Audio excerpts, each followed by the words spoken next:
Welcome to a Community Partners interview, where we explore the organizations, opportunities, and resources that look to make change in our daily lives. I'm your host, Lilly Cereghini, and you're listening to Voices for Ability Radio, all abilities, all the time. Today, I'm joined by Heather Grand, who is the CEO and Executive Director for Luso Canadian Charitable Foundation.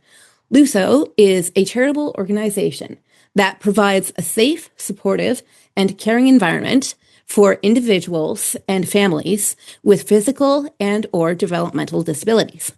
Thanks for joining us today, Heather. My pleasure. My pleasure. Heather, could you tell us a little bit more about you and what inspired you to work at Luso? Well, that's an interesting question, and I would be glad to do so. Actually, I did this. I was sat on the board of Luso for about 4 years, and I was doing that while I was a banker with Bank of Montreal. And during this time where I had the pleasure of being on the board, I saw the great work that was done by the charity. And then when I decided to take retirement and go off and enjoy more time, I had the distinct opportunity to come and work with Luso because we were doing some expansion and some change. And it was a great opportunity to be part of something that really matters in the community. And I have great commitment and respect for this organization because they do such good work and it has such meaning for so many of the families we serve. Amazing. That's great. So while doing my research, I saw that you have a couple of programs that you offer. So could you tell us a little bit more about your programs? Certainly. If I may, Lily, I'll even start with our structure. We have 3 locations. We have one in Hamilton, one in Mississauga, and one in Toronto. And these centers, which we call Luso Support Centers, all provide day programs where we provide Monday to Friday programs for people that wish to come in and experience activities, socialization, inclusion, and be a safe place where families can leave their children during the day and feel comfortable that they're safe and well cared for. And in addition to that, the property in Toronto also has short-term respite in the evenings and weekends. And it is, I'm trying to think how to best describe it. It is short-term respite, maximum 2 weeks on average would be the length of the stay that people can come. And it's really great. It's a small respite facility with 9 beds. And then the last program that we offer, or the new program that will be coming, will be the residential support program, which is the property we're building in Hamilton. Nice, very nice. I also saw that you have a page on your website called Stories and another one called Supports. So what are those all about? Stories, to me, I think, are the lifeblood of any charity and the lifeblood of Luso, because the stories are what you're doing with families, what you're accomplishing for families, and what support and lifeline you're putting out to the community. So we like to put stories on our website so that people can read them and understand the work that's being done, and also build awareness of what families go through when they have a child with disabilities. And we know that when you are a parent of a disabled child, there is no retirement from that occupation. There is no graduation from it. The child will be with you for life. So it's very important that people are aware of what it means to be a caregiver and the challenges and the demands. And we do know that the challenges and the demands change ongoing as the children age and as the parents age. And that's one of the reasons why we're building that residential property in Hamilton, because as a charity, we started approximately 20 years ago. And so that means that we've had families that have been with us for decades. They've entrusted their child to us. And during this period, of course, their needs have changed, and they've come to us and said, I'm getting older. I may be 60 years old now. I may be 50. I may be 70. And I can no longer do the care that I used to do. It's too physically demanding. And so therefore, we've been with this journey with these families, many of them, and some are new to us as well, because it's a changing population. But we do see that this is something they need. And so that's why we're changing and why we tell the stories, because we want other people who are supporting us, and the community is very supportive, to understand what it means when they give that dollar or that in-kind or that volunteer support, and it makes a difference. Amazing. Do the participants tell their own stories, or is it basically based on the charity's view of things? I wouldn't say it's the charity's view of things. It's usually the parents' view of things. And right now, if you go onto the website and you look at our page for the gala, there's a reference there to Sonia Pereira, who was one of the keynote speakers at our gala just recently at the end of February. And she gave an incredible speech that talked about being the mother of three disabled sons, in fact, adult sons with autism. And she talked about what it meant to her, what it meant to her husband, and what it meant to her having Luso. So these are stories from the family that they tell us, or that maybe we know from conversation when we're assisting them. Excellent. We love the stories. We'll tell stories. We would bore you all day with stories if we could. I don't think that would be boring. Yeah, I don't think they are too, but maybe some people think that when they see me coming. Meh, meh. Are there any restrictions to the programs at Luso, such as age, caregivers, or family members only, or disability type, things of that nature? The only restrictions we have is that the individual has to be somebody that we can properly provide a safe environment for.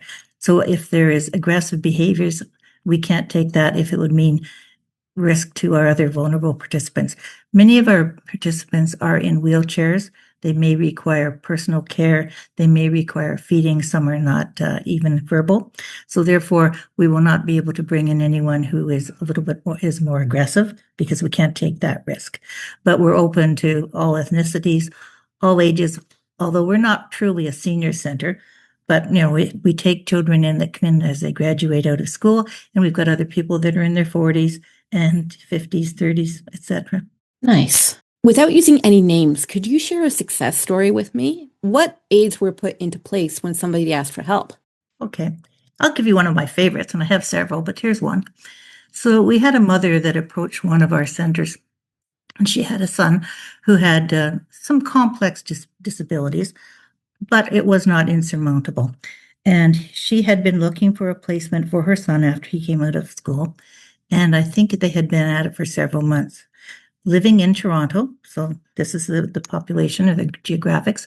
Living in Toronto, she had traveled as far north as Barrie and all through the GTA trying to find a program that would take her son. And nobody wanted her son because he seemed to be too needy for care. He needed too much care. They wouldn't take him. He was in a wheelchair. They thought he was too complex. She was at her wit's end. So after 9 tries, we received this family. They came in and they spoke with the support center manager, who herself is the mother of a disabled son. And she realized that while his needs were complex, they were not so complex that they couldn't be met. So now this mother and father are very happy, and the boy comes to us every day. But that's after 9 tries and a mother who was so frustrated and ready to just give up. Absolutely. I mean, I see the problem day by day that the system thinks that we are too expensive to deal with, but you're not necessarily in need of money, you're in need of time, you know?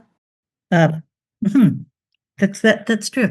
I think you're right. There are many agencies or organizations and charities that perhaps do restrict the number of wheelchairs that they'll accept, or the type of individuals they'll accept, because it does take extra cost to serve this population. It really does, because you want to give them individual care, you want to give them personal care, you want to give them care as an individual that they deserve and need. For sure. Are there any events coming up for Luso? Oh, what a lovely question. Thank you so much. Yes, we are not government funded for operating funds. So as a result, we rely very heavily on our own fundraising activities. And we do 3 of them throughout the year, 3 major ones. A gala, which I referred to, which is just passed. We also do our annual golf tournament, which is coming up on June the 12th. And it's our 18th annual. So that tells you we've been at it for a while. And then the one that I do like and I really enjoy is on July the 19th, we're having our Volta Charities Walk, Ride, Cycle event. And it is, to me, the real community event. There's no cost for people to register. It's held in Mississauga for the Toronto region. And it's also held over in Hamilton simultaneously. And people come and they gather, they go out on a 5-kilometer walk, or they may go on an 8-kilometer bicycle ride if they like, or there's people that actually will take their cars and drive between the 2 centers.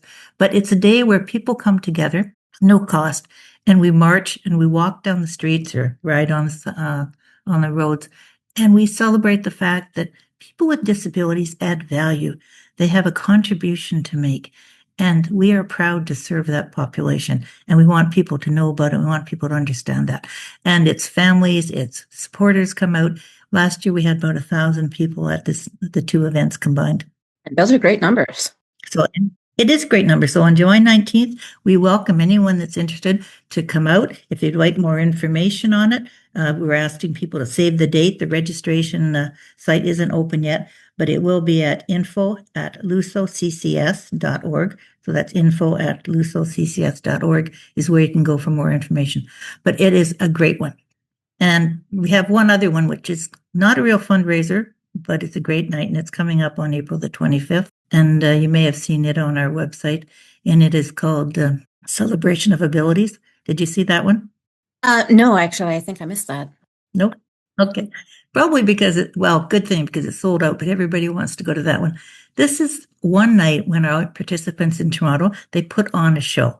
They sing and they dance, they show their talents, and we go to the Jerry Gallagher 183 Hall, about 300 people, and they put on a marvelous evening of entertainment. And it is a night of pride, love, fun, joy, music. It's just a terrific night when people get to see what our people can do. I've been part of that kind of thing before. I used to volunteer at a place where, you know, multiply disabled people would write songs and stories in the Dayworks program, and it was pretty cool to put on the production at the end of the quarter. Takes about they practice for about 6 months because they start first with, okay, what is our theme? That's the first thing. What are we going to music are we going to have? What kind of dances? They put together the choreography. They do all the scheduling. They do all the rehearsing. They make the props. They make the costumes, etc. But I think what it is it's, as I said, it's a celebration of abilities. It's not disabilities. It's way beyond. Exactly. Exactly. Absolutely. Well, I mean, it's all community building and getting to know one another as people, not as people with disabilities. Mm-hmm. I like that. I think it too. Now, what is the one thing that you see happening over and over again to individuals with disabilities that should not be? And how do you think we stop it? So many things. I think one of the things that I see is families that don't have enough financial assistance to meet the needs of their child, and they're trying to make choices. I know it often in a family, maybe there's only one income earner because the mother may have to stay and provide more care for the child. That's a difficult choice and also limits, what may be the family's progression and success in the future, especially with if they have other children.